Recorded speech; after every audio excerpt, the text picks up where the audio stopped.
let the priests, and this is my Father's Day gift, right? Said, let the priests who minister to the Lord weep between the porch and the altar. It says, let them say, spare your people, O Lord, and do not give your heritage to reproach, that the nations should rule over them. Why should they say among the people, where is their God? This is a call to the priests, those who minister at the altar.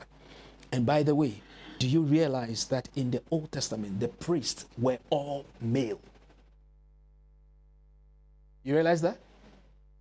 So this is a call to men. Christian men, there's a call that we must rise up and weep between the porch and the altar. Today, we are being told that, business, get money. Yes, we have to.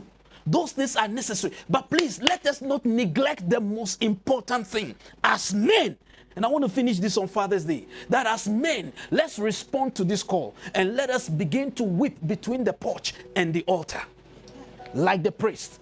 Because as a man, you are the priest of your home. As a man, you are the prophet of your home. As the man, you are the king of your home. As a king, you don't intimidate and dominate, but you are there to bring what? Justice, and to bring peace, and to provide. And as a prophet, you are there to bring direction and correction. And as the priest, you are there to intercede for your family. Brother, are you listening to me? Have you lost your place between the porch and the altar? That's where God wants all of us men. In any church, any believing church, when the men rise up and take their place, something happens. Something happens. It's sad that today we have more women in the church than men, because the men are out there chasing money. But we are supposed to be chasing God. As the deer pants after the water, David said, so my soul pants after thee. I'm looking for men that knows how to pray. Men who know their God. You see, when a man knows his God and knows how to pray and knows how to weep between the porch and the altar, that man will command some unusual blessings and some unusual breakthrough and unusual peace around them. That is what I long for. That is what I seek as a pastor. That to know God and to know how to seek Him. You think you've seen some blessing? You haven't seen anything yet. Praise the Lord. That is where God wants us. God doesn't want us playing church. God doesn't want us playing, religious things that, I've been to church, I've given my offering, and that's okay. That should not be enough. That the offerings and the gift must be backed with some fire from your secret place between the porch and the altar. God says, let the priest rise and say, spare your people, oh God. It doesn't mean that women cannot pray. But brother, if your wife is weeping between the porch and the altar and you are not there, sorry for ya. Sorry for ya. We must rise up. Far too many of our children are crying in their hearts for a father. Because although the father is there in the house, he's present, but he's physically present, but he is emotionally and spiritually absent. More often than not, my wife will say, oh, this has happened, and then, I remember some years back, one lady was asking, Pastor, I want you to help your children, and my wife came interceding for her as well. I said, honey, can I ask you one question? I said, where is their father? Listen, I'm happy to pastor you because I love to pastor and I love people. I will help your child, definitely, because it's my job as a pastor. But please don't add to my job description by expecting me to take the place of their father. I can only play the role of a mentor. Do you understand what I'm saying? And I have often challenged the men in this church that we must rise up and begin to mentor the young people, especially the boys. especially the boys. Because if we don't, you will be shocked what the next generation will do. All this knife crime and whatever that we see, the gang stuff that we see, go and find out, and you will realize that a lot of them comes from home where the father is absent. The mother is doing their best. But that is not cutting. Many years ago, I have to check that study again. A study was carried out in Sweden. Okay, either Sweden or Switzerland. One of the S countries anyway. And over a period of 10 years, they took a group of families, all right? Father, mother, children. Father, mother, children. And they studied a family where the woman was very religious, okay? Prays, goes to church, and faithful and everything. Then they study another family where they are not religious at all. Then they study another family too where they are religious, and the father is the more religious one. He goes to church and goes everything. And after a 10-year period, when they compile their findings, what stood out was that in the family where the father was more, the kind of father who weeps between the porch and the altar, was more religious and was more faithful, the children fell in line. Second in place was the place where the mother was more religious, but it didn't rub off on the children, like the family where the father was taking the lead. Is that saying something to us? I'm tired of having a generation. Wait, can I be crude with you as we finish? Because I think I've been good boy so far.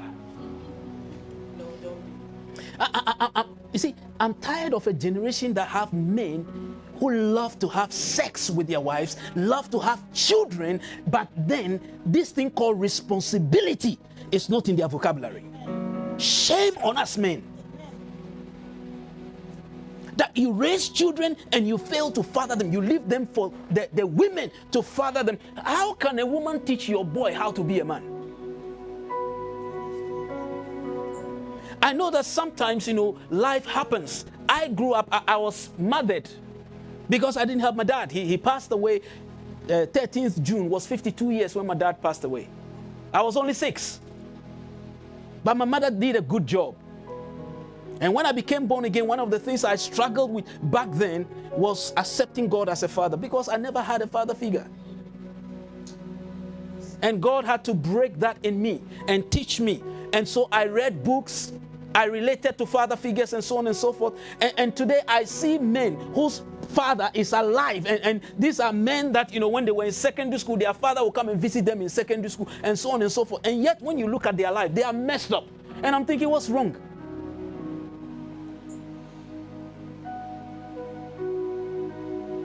We must not allow these things to continue. It has to change.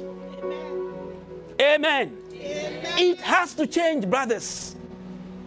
We have to be the kind of men that knows how to whip between the porch and the altar, so that if we have to mentor some young people, please do. I'm praying that I'll have the time to spend time with some of our young people, because I see so much potential in them.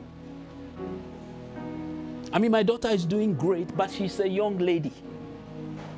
And constantly I've been praying that God will give us a male youth leader as well, so that they will see a role model. Thank God Daniel is there, is helping, but we need a male youth leader, somebody who can chew the Bible and is on fire for God, to be there to show them what it is to be a man. Praise the Lord. Because a lot of our young boys are growing up and they don't understand the first thing about being a man. They don't. And meanwhile, the fathers are happily sitting in front of TV watching Manchester United, AC Milan. And a young man, somebody who maybe in future will be a CEO, in future might be a president, a leader or something, is growing right under your nose and you're not influencing them. Praise the Lord. I want to challenge us as we come to the altar this afternoon. Let's come and lay it down. Let's make that connection. Hallelujah. The men must raise their daughters and they must raise their sons as well. And let your wife be who God has called her to be, the helpmeet. She is there to support you. She is there to encourage you. She is there to stand with you as you raise your children. Yes, you go to work. So must you, because it's your job to provide. Don't make it look like life is being unfair to you. That is life. Brothers and sisters, that is life. Amen. Oh. Amen. At the moment, I'm trying to teach my son how to drive.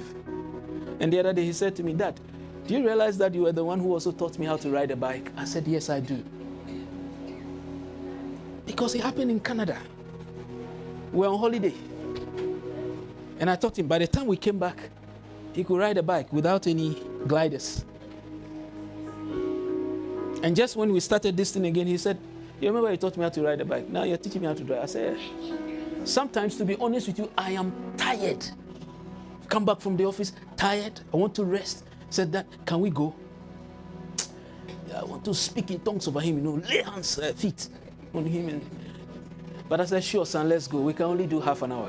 Why do you think I'm doing that? Because one day, that young man, in raising his children, he will ask the question, how did my daddy do it? How did my daddy do it with me? He will do it with his children. If I neglect him, he will ask the same question. How did my daddy do it? He will do the same thing. May that never be our portion.